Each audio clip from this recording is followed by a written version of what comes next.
गुरु गोविंद दोनों खड़े काको लागू पाए, बलिहारी गुरु आप की ગોવિંદ દિયો બતાય. કહેવાય છે કે ગુરુનું સ્થાન ભગવાન કરતાં પણ ઊંચું હોય છે. ત્યારે ભક્તિ સંદેશમાં આજે એવા જ કેટલાક પ્રખ્યાત ગુરુગાદીના દર્શન કરીને આવો મેળવીએ તે તમામ ગુરુઓના સહિયારા આશીર્વાદ. ગરવા ગિરનાર પર બિરાજે છે ગુરુઓના ગુરુ દત્તાત્રેય.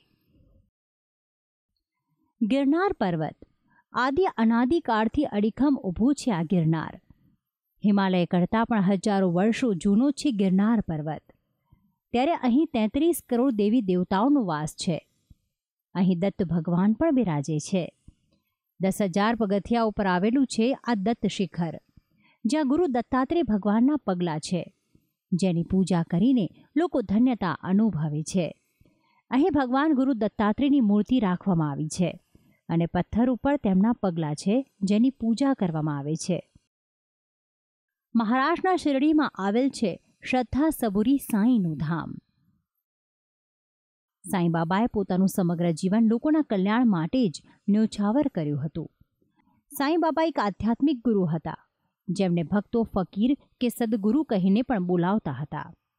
શિરડીનું સાંઈ બાબા મંદિર વિશ્વભરમાં પ્રસિદ્ધ છે. શિરડી અહેમદનગર જિલ્લાના કોપરનગર તાલુકામાં આવેલ છે. દર ગુરુવારે અહીં સાંઈ દર્શનનો ખાસ મહિમા રહેલો છે. દેશ વિદેશમાંથી ભક્તો શિરડી સાંઈ મંદિરમાં દર્શન કરવા માટે આવે છે. આ પવિત્ર સ્થળની સૌથી વિશેષ વાત તો એ છે કે સાંઈ બાબા અહીં 16 વર્ષની ઉંમરમાં આવ્યા હતા અને ચીડ સમાધિમાં લીન થયા હતા. ત્યાં સુધી અહીં જ સાદગીભર્યું જીવન જીવ્યા હતા. તેમના દેહ ત્યાગના માત્ર 4 વર્ષ બાદ આ મંદિરને સાંઈની સમાધિ પર બનાવવામાં આવ્યું હતું. ત્યારે આજે પણ ભક્તો સાંઈને પોતાના ગુરુ માનીને તેમની પૂજા અર્ચના કરે છે. વીરપુરમાં જલારામ બાપાએ શરૂ કરાવ્યું સદાવ્રત. જલારામ બાપા એક એવા ગુરુ કે જેમણે સદાવ્રતની શરૂઆત કરી અને આજે પણ એ પરંપરા તેમના શિષ્યો દ્વારા અનુસરવામાં આવે છે. વીરપુર કે જ્યાં જલારામ બાપાનું સ્થાનક આવેલું છે. આ સ્મારક તે જ ઘર છે જ્યાં જલારામ બાપા તેમના જીવનકાળ દરમિયાન રહેતા હતા. વીરપુરને સદાવ્રતના નામથી પણ ઓળખવામાં આવે છે, જ્યાં સાધુ સંતો અને જરૂરિયાતમંદ લોકોને વર્ષના 12 મહિના અને 24 કલાક ભોજનની વ્યવસ્થા આપવામાં આવે છે.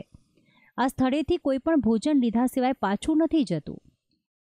બગદાણામાં છે સંત શિરોમણી બાપા સીતારામની પવિત્ર ગાદી. સંત ભૂમિ સૌરાષ્ટ્રની અને એમાં રૂડું બગદાણા ગામ. સંત શિરોમણી બાપા બજરંગદાસ બિરાજતા અને જેના રોમે રોમ સીતારામ. કોઈ પણ જાતની માયામાં તેનું ચિત્ત લાગ્યું નથી. તેમનું જીવન પણ એકદમ સરળ અને લોકોને આનંદ આપનારું છે. પૂજ્ય શ્રી સંત શિરોમણી બાપા સીતારામ તરીકે આપણે બધા જેમને ઓળખીએ છીએ, તેમનું મૂળ કુટુંબ રાજસ્થાનથી હતું. બગદાણા ગુરુ આશ્રમ ઘણા લોકો માટે શ્રદ્ધા અને વિશ્વાસની જગ્યા છે. બાપા બજરંગદાસે અહીં સ્થાયી થઈ અને સેવા તથા સમાજ સુધારણાની અખંડ ધૂણી ધખાવી અને આગળ જતા બાપાએ સુંદર આશ્રમ બનાવ્યો. બાપા બજરંગદાસ એટલે જાણે મોટી ઉંમરનું બાળક, તદ્દન સહજ, સરળ અને નિર્દોષ. તે નાના બાળકોને બંડીના ખિસ્સામાંથી ચોકલેટ આપે અને બદલામાં સીતારામ બોલાવે. નડિયાદમાં આવેલ છે સંતરામ મહારાજનું સુંદર ધામ. મનુષ્યને જન્મ અને સંસ્કાર આપનાર માતા પછી એને શિક્ષિત કરનાર શિક્ષક અને ગુરુનું સ્થાન વિશિષ્ટ છે. આપણી સંસ્કૃતિ અને ધર્મની ઇમારતનો પાયો જ્ઞાન છે. જ્ઞાન મેળવવા માટે ગુરુનું હોવું અતિ આવશ્યક છે. ગુરુ બિન નહીં જ્ઞાન. ગુરુ જ પોતાના શિષ્યોને શ્રેષ્ઠ જીવન માટે તૈયાર કરે છે. સાક્ષર ભૂમિ એટલે ગુજરાતના ખેડા જિલ્લામાં આવેલું નડિયાદ.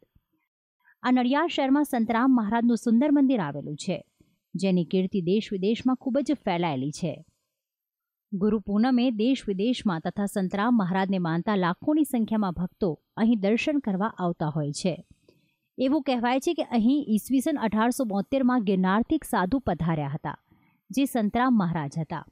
એ સમયે બધા તેમને ગિરનારી બાબા સુખ સાગરજી કહેતા હતા અને તેમણે નડિયાદથી દૂર એક ખેતરમાં પોતાનું નિવાસ સ્થાન બનાવ્યું હતું, જેને હાલ દેરી તરીકે ઓળખવામાં આવે છે, જે અનેકને તેમના પરચા મળ્યા છે, જેથી ભક્તો આ સંતરામ મહારાજની ગુરુગાદી પર અતૂટ વિશ્વાસ ધરાવે છે. તો આમ ગુરુ પૂર્ણિમાના દિવસે આપણે પવિત્ર ગુરુ ગાદીઓના દર્શન કરીને જીવનને ધન્ય બનાવ્યું. ભક્તિ સંદેશ, સંદેશ ન્યૂઝ.